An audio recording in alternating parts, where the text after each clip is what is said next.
আপনারা অনেকেই হয়তো ভূতে বিশ্বাস করেন না, কিংবা জিনপরির গল্পগুলোকে নিছকুই গাঁজাখুরি আষাঢ়ে গল্প বলে উড়িয়ে দেন। আমিও দিতাম। ঢাকার মতো এক কোলাহলপূর্ণ শহরে বেড়ে ওঠা এক সাধারণ চাকরিজীবী আমি। আমার নাম আরিয়ান।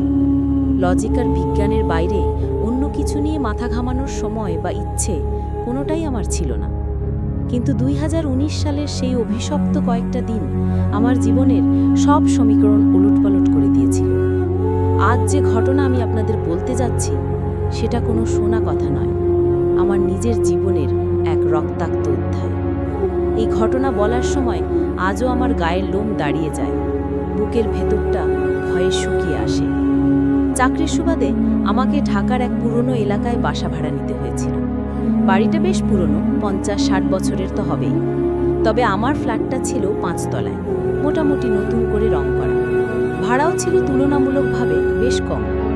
বাড়ির মালিক বিদেশে থাকতেন, তাই এক কেয়ারটেকারই সব দেখাশোনা করত। আমার ফ্ল্যাটের পাশেই ছিল ছাদ, আর ছাদের এক কোণায় ছিল একটা ছোট্ট চিলে কোঠা, যেটা তালাবন্ধ থাকত। কেয়ারটেকার বলেছিল ওটাতে পুরনো ভাঙাচোরা জিনিসপত্র রাখা আছে, ওদিকে না যাওয়াই ভালো। প্রথম কয়েক মাস সব ঠিকঠাকই ছিল, কিন্তু বিপত্তিটা শুরু হলো এক বর্ষার রাতে। সেদিন তুমুল ঝড় বৃষ্টি, বিদ্যুৎ চলে গিয়েছিল। আমি বারান্দায় দাঁড়িয়ে কফি খাচ্ছিলাম আর বৃষ্টির শব্দ শুনছিলাম। হঠাৎ আমার কানে এলো ছাদে কেউ যেন খালি পায়ে হাঁটছে। ছাদের দরজা আমার ফ্ল্যাটের পাশেই, আর সেটা সবসময় তালা বন্ধ থাকে। আমি ভাবলাম হয়তো বৃষ্টির শব্দের জন্য ভুল শুনছি, কিন্তু না, স্পষ্ট ছাদের এপাশ থেকে ওপাশে হেঁটে যাওয়ার শব্দ, যেন কেউ অস্থিরভাবে পায়চারি করছে। আমি কিছুটা ভয় পেলেও সাহসে ভর করে দরজার আইহোল দিয়ে বাইরে তাকালাম। ঘুটঘুটে অন্ধকার ছাড়া কিছুই দেখা গেল না। পরদিন সকালে আমি কেয়ারটেকারকে জিজ্ঞাসা করলাম রাতে ছাদে কেউ উঠেছিল কিনা। সে অবাক হয়ে বলল, স্যার, ছাদের চাবি তো আমার কাছে, আর আমি কাল রাতে আমার রুম থেকেই বের হইনি। আমার বুকের ভেতরটা একটু ছাদ করে উঠল। এর কয়েকদিন পর থেকে শুরু হলো আসল যন্ত্রণা। প্রায় প্রতি রাতেই আমি অদ্ভুত সব শব্দ শুনতে শুরু করলাম। কখনো মনে হতো আমার বেডরুমের দরজার ওপাশ থেকে কেউ ফিসফিস করে কথা বলছে, কিন্তু ভাষাটা ঠিক বাংলা বা ইংরেজি নয়, কেমন যেন একটা প্রাচীন অপরিচিত ভাষা। আবার কখনো মনে হতো রান্নাঘরে রাখা স্টিলের বাসনপত্রগুলো কেউ আলতো করে নাড়াচ্ছে। আমি লাইট জ্বালিয়ে গিয়ে দেখতাম সবকিছু আগের মতোই আছে। আমার ভয় বাড়তে লাগলো। আমি রাতে ঠিকমতো ঘুমাতে পারতাম না, প্রায়ই দুঃস্বপ্ন দেখতাম। স্বপ্নে দেখতাম একটা লম্বা ছায়ার মতো অবয়ব আমার ঘরের কোণায় দাঁড়িয়ে আছে। তার কোনো মুখ নেই, কিন্তু আমি অনুভব করতে পারতাম সে আমার দিকেই তাকিয়ে আছে। তার শরীরটা যেন ধোঁয়া দিয়ে তৈরি, স্থির নয়, অনবরত কাঁপছে। কোরআনে সূরা রহমানের 15 নম্বর আয়াতে বলা হয়েছে, এবং তিনি জিনকে সৃষ্টি করেছেন আগুনের শিখা থেকে। আমার মনে হতে লাগলো আমি যা দেখছি বা অনুভব করছি তা কোনো সাধারণ আত্মা নয়, তার চেয়েও ভয়ঙ্কর কিছু। একদিন রাতে আমার ভয়টা আতঙ্কে পরিণত হলো। আমি ঘুমাচ্ছিলাম, মাঝরাতে হঠাৎ একটা তীব্র পচা মাংসের গন্ধে আমার ঘুম ভেঙে গেল। গন্ধটা এতটাই তীব্র ছিল যে আমার বমি পাচ্ছিল। আমি ভয়ে ভয়ে চোখ খুললাম। আমার ঘরের ডিম লাইটের আবছা আলোতে যা দেখলাম তাতে আমার হৃৎপিণ্ডটা যেন কয়েক মুহূর্তের জন্য থমকে গেছিল। আমার বিছানার ঠিক পাশে মেঝেতে কেউ একজন বসে আছে, একটা নারী অবয়ব। তার লম্বা চুলগুলো মুখ ঢেকে মেঝেতে ছড়িয়ে আছে, পরনে একটা পুরনো ছেঁড়া শাড়ি। সে মাথা নিচু করে একটানা কেঁদেই চলেছে, কিন্তু কান্নার শব্দটা স্বাভাবিক নয়, কেমন যেন একটা চাপা গোঙানির বোতল। আমি ভয়ে জমে গেছি, চিৎকার করার শক্তিটুকু আমার নেই। আমার শরীর অবশ হয়ে গেছে, আমি শুধু চেয়ে আছি আর দরদর করে ঘামছি। হঠাৎ সে তার কান্না থামিয়ে দিল। ঘরটা একদম নিস্তব্ধ হয়ে গেল। তারপর সে খুব ধীরে মাথাটা তুলতে শুরু করলো। তার চুলগুলো সরতেই আমি তার মুখটা দেখতে পেলাম। আল্লাহ, সে দৃশ্য আমি জীবনেও ভুলব না। তার কোনো চোখ ছিল না, চোখের জায়গা ছিল দুটো গভীর কালো গর্ত। নাক বা ঠোঁটের কোনো আকৃতি নেই, যেন কেউ ধারালো কিছু দিয়ে মুখটা ছেঁচে দিয়েছে। আর সেই মুখ থেকে বেরিয়ে আসছে সেই পচা গন্ধটা।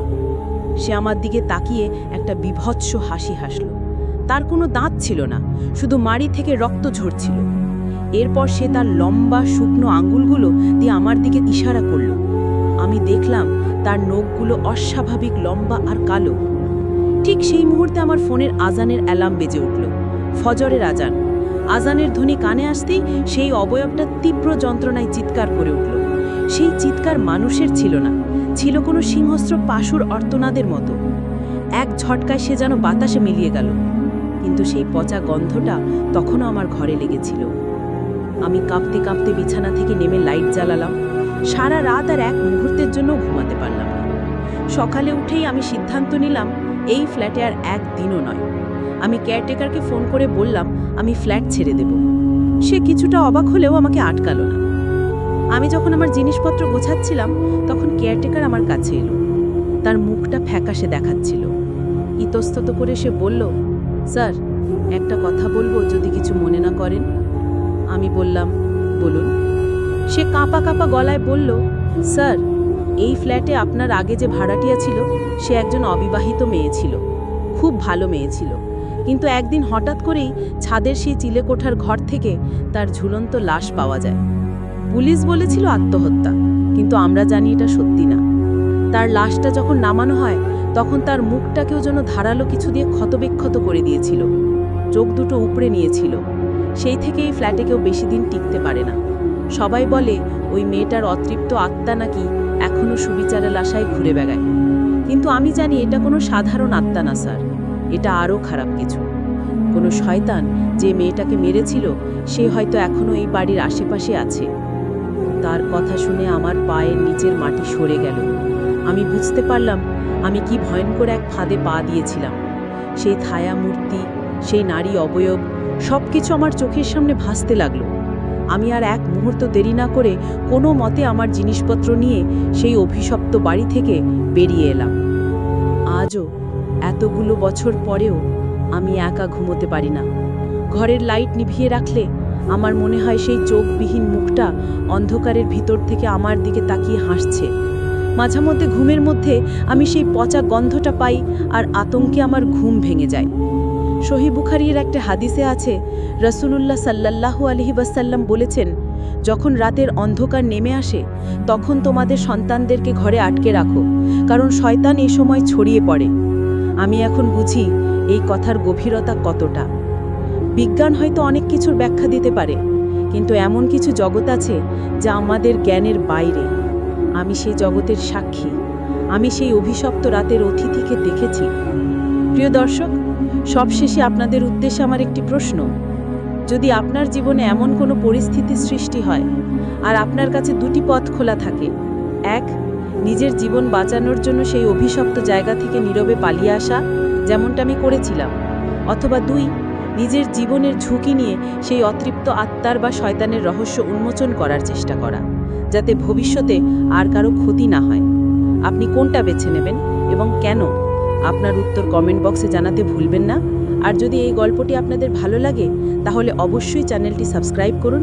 আর যদি আপনি ফেসবুক পেজ থেকে দেখে থাকেন তাহলে অবশ্যই আমাদের পেজটি ফলো করুন। ধন্যবাদ।